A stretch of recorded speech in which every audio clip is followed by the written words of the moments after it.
Bismillahirrahmanirrahim. Assalamualaikum warahmatullahi wabarakatuh.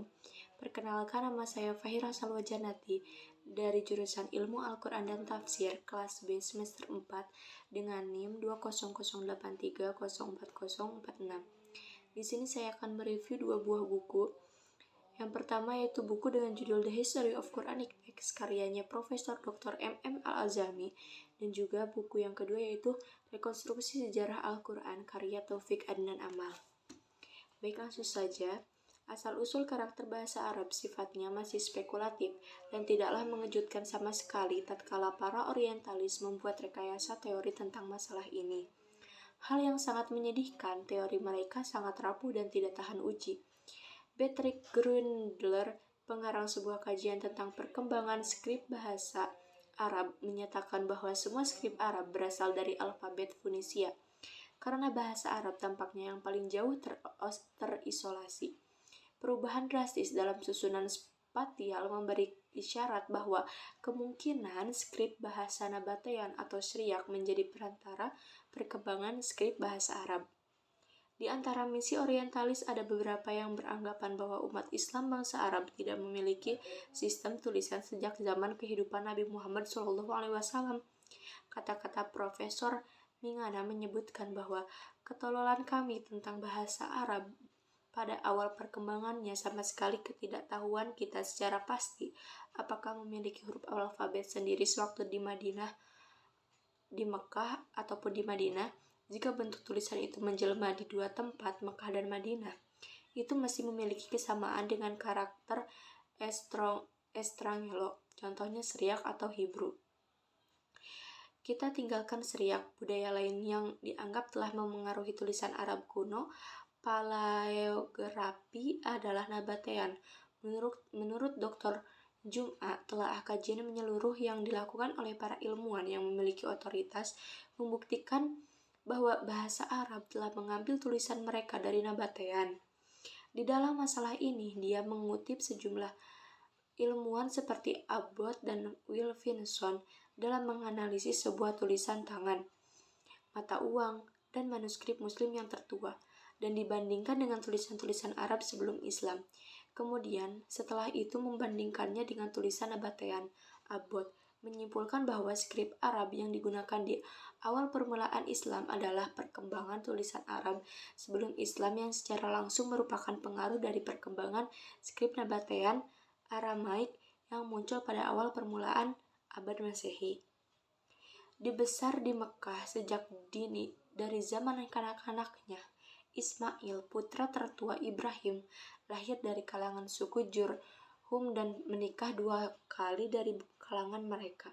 Suku ini berbicara bahasa Arab, dan demikian pula tak diragukan lagi Ismail berbicara dengan bahasa yang sama.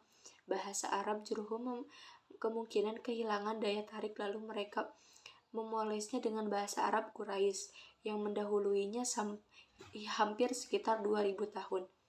Ibnu Uhta mencatat pernyataan Ibnu Abbas bahwa yang pertama-tama membuat aturan grammar dan alfabet bahasa Arab tak ada orang lain melainkan Ismail.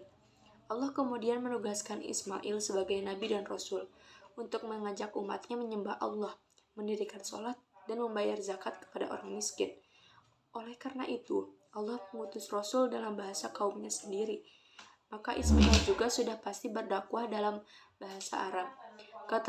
Keturunannya diakui bahwa Nabi Ismail diberi karunia 12 putra, di antaranya Nabajot atau Nabat, dilahirkan dan dididik di sekitar Jazirah Arab yang semestinya mereka juga menggunakan bahasa Arab sebagai bahasa ibu. Putra-putranya memelihara risalah ayah dengan menggunakan skrip Arab. Sudah pasti mereka tidak mengubah skrip apapun yang dipakai di Palestina, tanah air Ibrahim. Semenjak 2 generasi ini sudah berada dan hidup di Saudi Arabia. Ketika Nabat kemudian berhijrah ke arah utara, dia semestinya membawa alfabet dan bahasa Arab bersamanya. Dan keturunan inilah yang akhirnya mendirikan dinasti Nabatean. 600 sebelum Masehi sampai 50 Masehi. Terbentang dari Azerbaijan dan Armenia di sebelah utara sampai ke Yaman di sebelah selatan, dari Libya dan Mesir dari sebelah barat sampai Iran di sebelah timur, wilayah teritorial negara Islam menerima hubungan komunikasi dari pemerintahan pusat Madinah dengan perantara bahasa Arab. Perubahan yang cepat pada skrip Arab seperti kita jumpai karakter garis tajam dan bulat bersambung, seperti tidak lurus, berkembang bersama dengan perkembangan skrip Hejazi pada tingkat awalnya. Batu-batu Arab banyak dihiasi beberapa contoh skrip Arab sejak pertengahan abad ketiga Hijriah.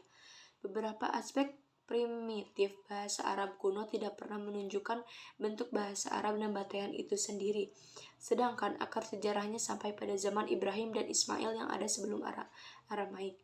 Seperti bahasa ini, tulisan dan ejaan bahasa Arab terus berkembang. Perluasan wilayah teritorial Muslim menyebabkan perkembangan beberapa skrip Arab seperti Hejazi, Kufi, dan tulisan yang disambung dengan karakteristiknya masing-masing. Tidak ada satu skrip yang mendominasi lainnya dan tidak terbatas pada suatu tempat. Dengan beberapa contoh skrip Kufi yang diambil dari inskripsi abad pertama Hijriah, kita bisa membantah teori mushaf Kufi yang hanya ditunjukkan pada abad kedua dan ketiga Hijriah. Dalam beberapa bahasa, karakter tertentu memiliki dua fungsi.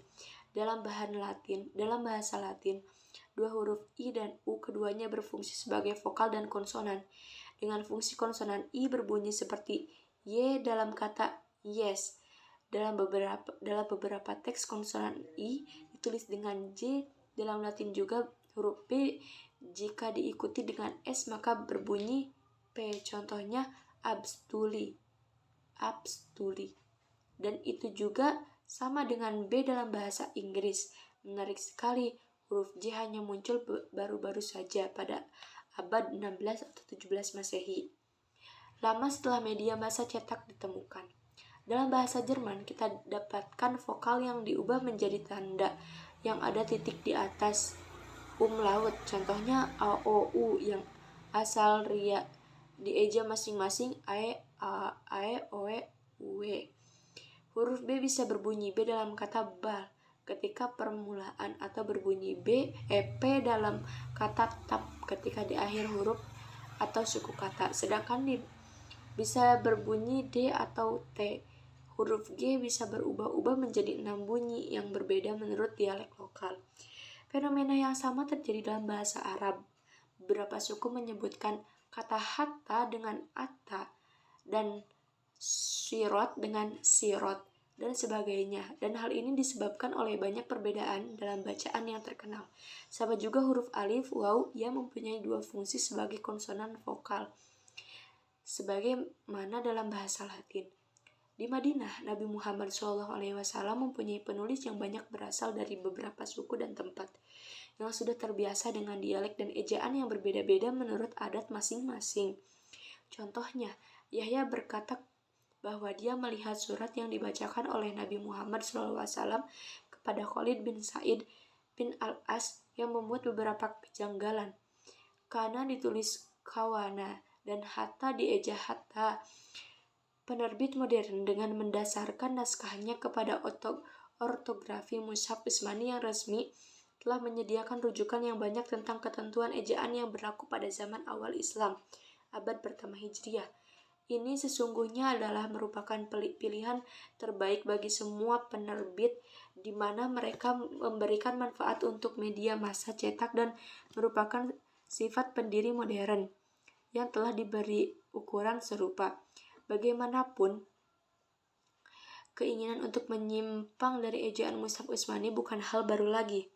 Imam Malik telah dihukum 12 abad yang lalu karena fatwanya tentang apakah seorang boleh menulis mushaf dengan menggunakan kaidah ejaan yang digunakan akhir-akhir ini. Dia menolak pendapat itu dan hanya menyetujuinya karena anak sekolah saja.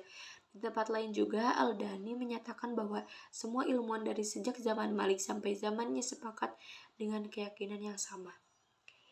Kemudian, langkah penyeragaman teks yang dilakukan oleh Khalifah ketiga yaitu Utsman bin Affan lewat pengumpulan resmi Al-Qur'annya terutama sekali dapat dilihat sebagai tonggak awal upaya standarisasi teks maupun bacaan Al-Qur'an.